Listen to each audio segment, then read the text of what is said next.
tayo ng simple bamya or okra with beef, Arabic food guys. Bamya dito ang tawag nila. Yung okra, ito.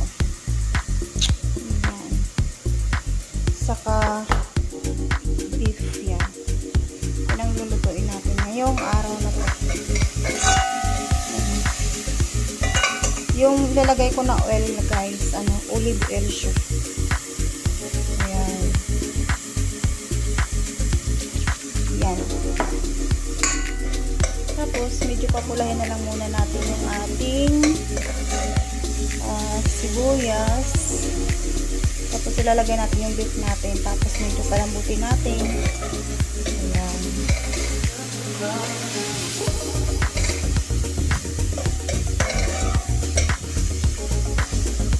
Tagal-tagal ko rin hindi nakaluto. Mula nung mag-Ramadan. Kasi lagi na lang bumibili ng pagkain dahil hindi nakakaluto. Para doon sa pagkain ko ng amo kong lalaki.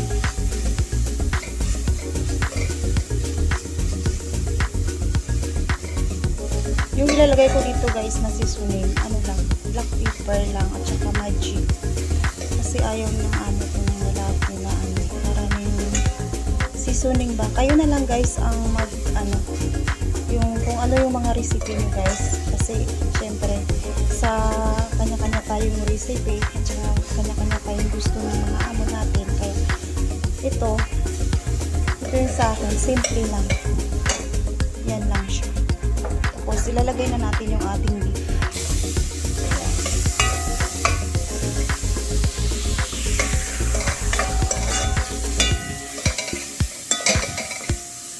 Tapos lagyan na natin siya at mamaya ng tubig.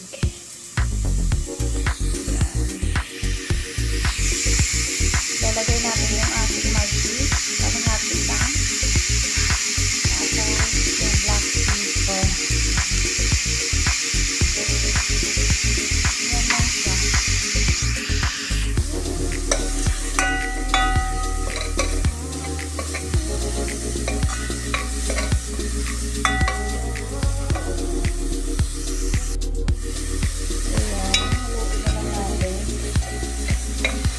Lagyan natin siya ng tubig.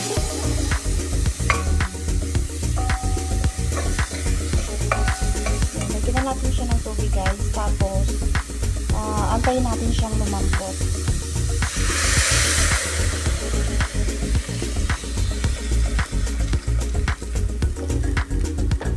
Yan lang siya kadali. Ganyan lang kasimple yung aking bamya or okra with beef. Ganyan lang. Sa atin, hindi naman tayo nagluluto ng ganito yata. Okra with beef at saka ito.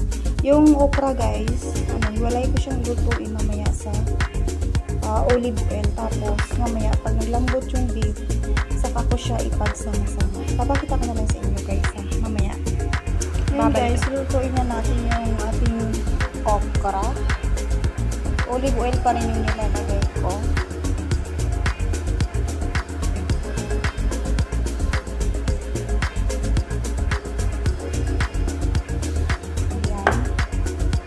Medyo painitin lang natin.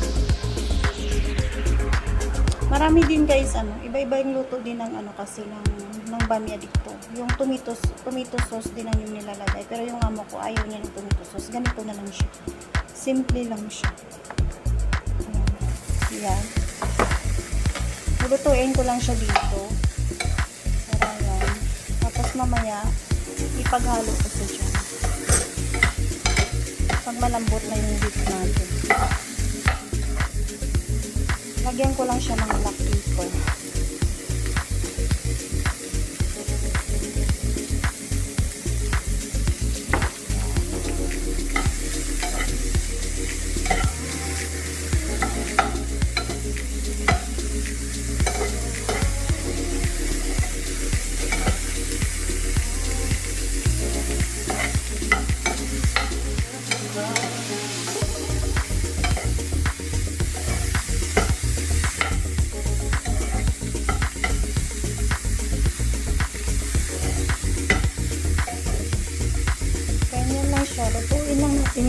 saglit. Kasi maluluto pa naman siya dyan sa kasama sa ano, sa sabit, kaya medyo ano lang natin, medyo malambot lang konti. Ayan. Tapos hayaan na natin siya guys maluto dyan. Tapos mamaya ipakita ko sa inyo pag sinama ko na siya, pag luto na yung beef natin. Ayan, ito na yung beef natin guys, malambot na siya. Ilalagay na natin ngayon yung ating okra. Ayan. Tapos, hayaan na lang natin siya maluto ng okra. Ayan. Tapos, luto na. Ready to eat na guys. Ganyan lang kasimple yung bamya or okra with beef. Ayan. Ayan. Ayan na siya guys. Ganyan lang kasimple. Ganyan lang kadali. Easy to cook lang. Yan, ganyan lang siya. Yan. Luto na siya, maya-maya luto na siya. Ayan. Yan lang kasi yung gusto ng amo kong lalaki na luto. Kaya, yan. Yan lang siya. Luto na siya guys. Yan. Ready to eat and ready to serve na. Ganyan lang yan guys. Ano? Yung sa iba kasi maraming ingredients, kaya yung sa akin konti lang, ano lang siya, beef, okra, at saka black pepper, cumin, at saka magi. Yan lang guys ang nilagay ko kasi ano, ayaw ng amo ko kahit nga asin ayaw niya, kaya yan lang siya guys.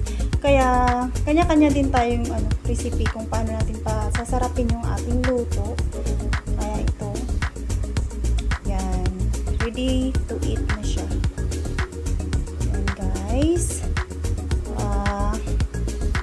Yan lang, kinakain ng amo ko. Ayaw din niya ng rice. Ganyan lang siya. Lalagyan niya lang ng salata, yung salad. Yun lang. Ang kinakain niya kasi medyo diet kasi siya. Okay na guys, yung ating bamya recipe today. Guys, kung hindi ka pa nakasubscribe sa channel ko, please subscribe and don't forget to share, comment, and like. And don't forget to hit the notification bell para updated ka sa aking mga bagong video. Bye-bye mga guys! Pero, shoutout pala sa lahat-lahat ng mga tumutulong sa akin, hindi ko na kailangan banggitin. Alam nyo na kung sino kayo, lahat. Maraming salamat sa inyo talaga. Kung hindi dahil sa inyo, hindi ko siguro, parang magbaback out na po ako sa sa WH ko kasi parang hirap, no? Para kakayanin natin yan. Okay? Salamat mga guys. Bye-bye.